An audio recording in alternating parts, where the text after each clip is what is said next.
Welcome to this week's Teen Book Talk. I'm Mary, and I'm going to be talking about books that deal with transgender characters, because this week is Transgender Awareness Week. And this is a week which we take some time and lift up the stories of transgender folks and kind of share some visibility on their stories and the things they go through in their daily lives. And also share education about what it means to be transgender in this world as well, because the more you understand about something, it doesn't become other, it becomes just part of the regular world.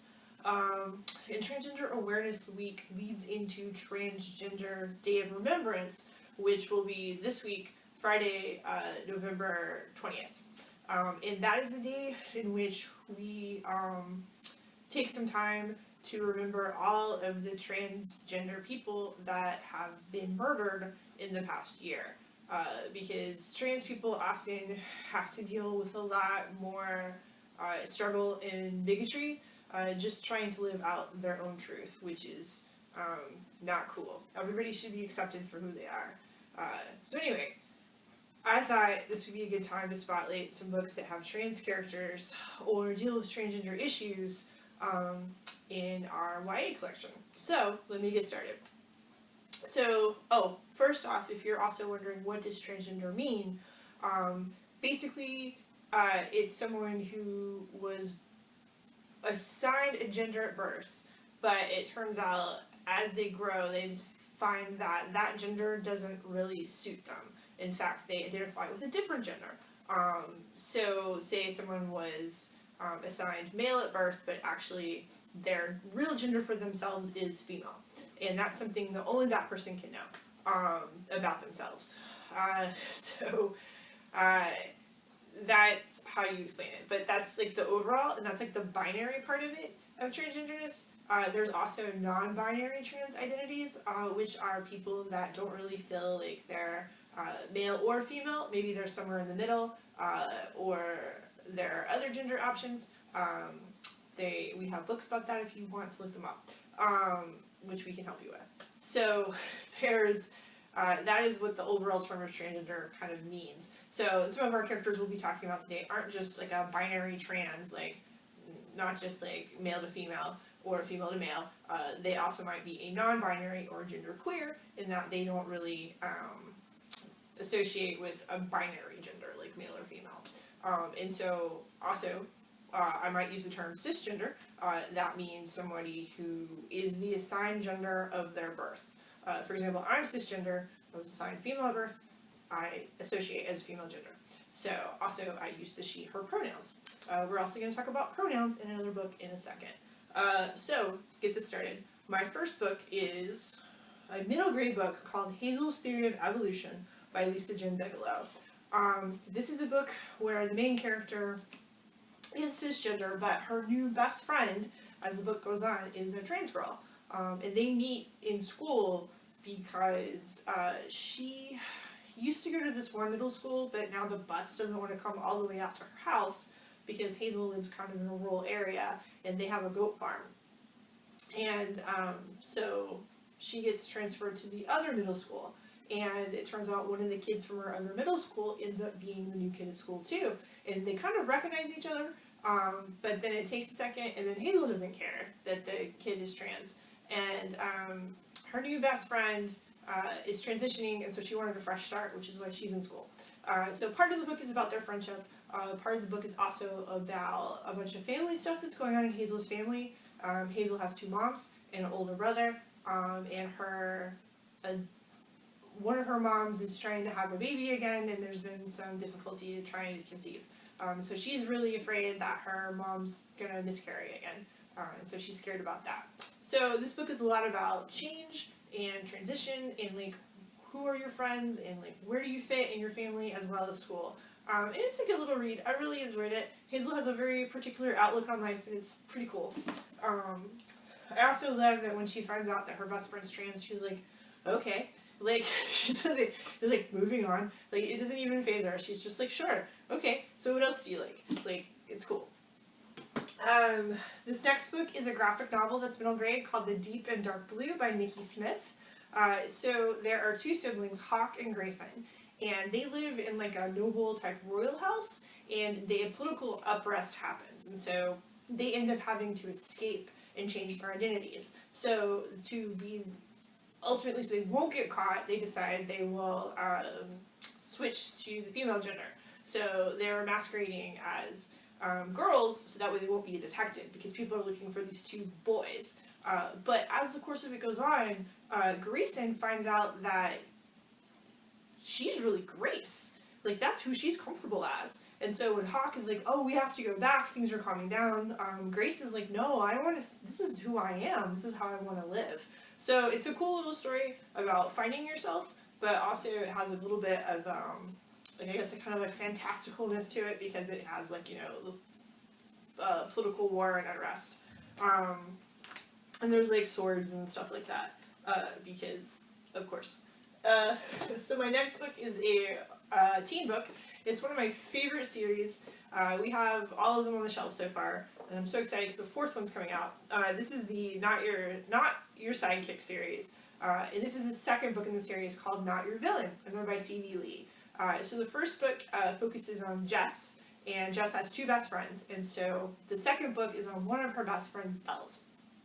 And Bells was assigned female at birth, but it turns out that he's actually a dude, and his family's very accepting of that. And one of the reasons I like this book is because this book doesn't really have to, Bells doesn't really have to struggle with his trans identity. He just says, this is who I am, and his family's like, yes, of course, this is who you are, and they accept him. So the story is about a trans kid who is doing a whole bunch of really cool superhero stuff.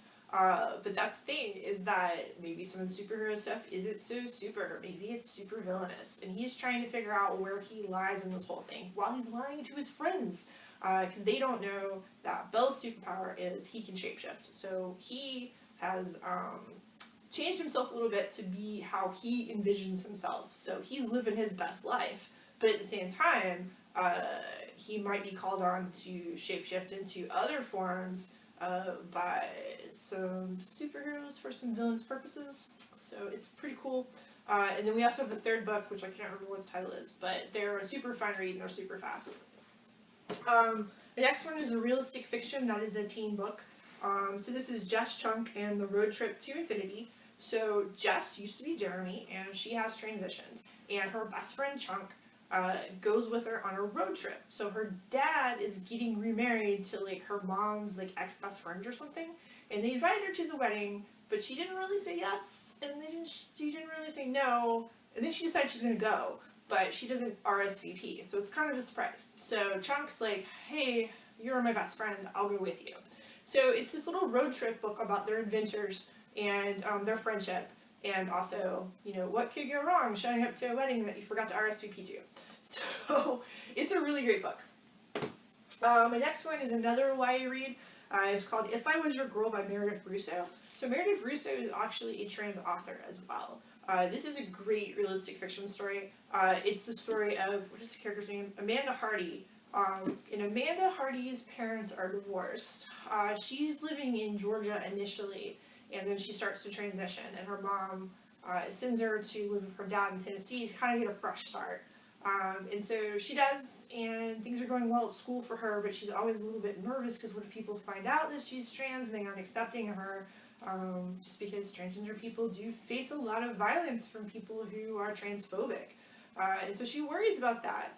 And this is a great book because it kind of really gets into what's going on for this kid before they transitioned, and then once they did transition, and how she's so much happier, but how she was also suicidal before she was able to kind of come to grips with everything and be honest, and fortunately have a mom that like got it and helped her through it. So it's a good book. I will say there's a trigger warning for sexual assault or attempted sexual assault in this book, so if that is a sensitive subject for you, you might want to pass on it. But I will say this is a great realistic read. I also appreciate that at the end, Meredith Russo has a note to the cis readers of this book,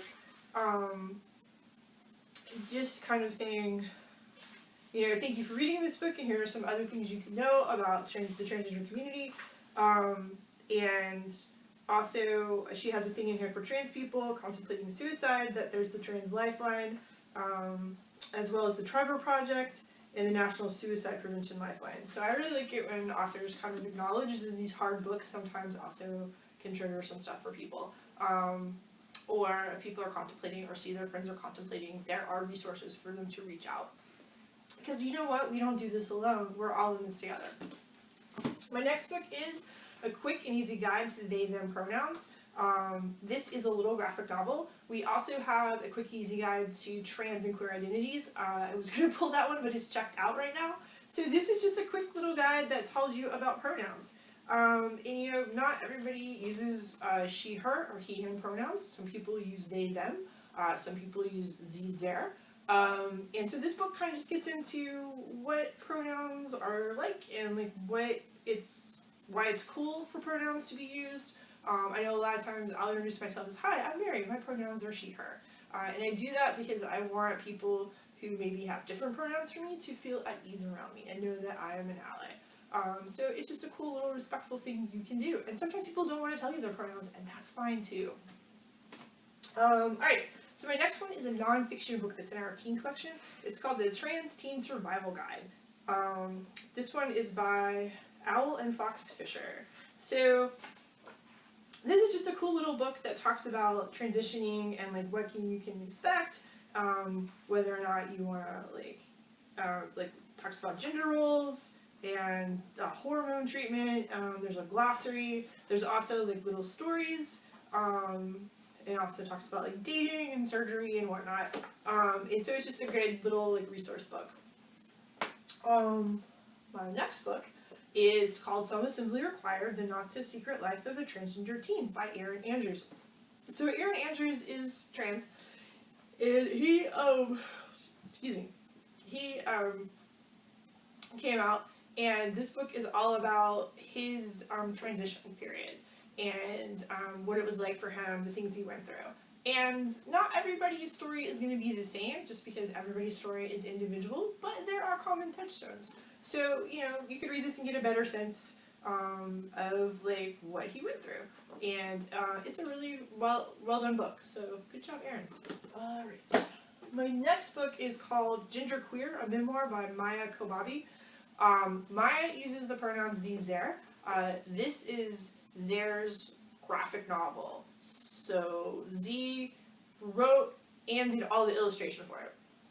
And it starts kind of with their childhood and going into like teen years and then college and just kind of like wrestling with that gender journey and where Zer came out on the end of it. It is pretty cool. I really liked it. It makes you think about things you wouldn't normally think of. And I always appreciate a book that does that. Oops. Excuse me. But yeah, this is for the older teen. And then my last book is about the Stonewall Riots, and it is called The Stonewall Riots Coming Out in the Streets. This is a non-fiction book in our teen section. It is a story of the Stonewall Riots. There's timelines in here, but one of the most important things that you need to know, if you learn anything, is that Marsha P. Johnson and Sylvia Rivera are two trans women that started, were one of the leaders in the Stonewall Riots and huge activists in the LGBT community. They fought for so much and so hard. And this book does talk about them at length, which is great because they have kind of been overshadowed for years by other people. And so within the past, I would say like 5-10 years, they've definitely gotten more of the spotlight. And I think that's really important to remember. LGBT rights started with two trans women standing up to the police and saying, no, we're not going to take your bigotry. We're not going to take the standing down anymore. So yeah, so this is a cool little nonfiction book that tells you more about LGBT history too, because often LGBT history is not covered in school. So yeah, so these are some of our books. I hope you come and check them out. We have other books too by trans authors in other sections of the library as well, and also trans stories. So yeah, so hopefully you'll check these out, and if you, yeah, so thank you so much. Alright, we'll see you next time.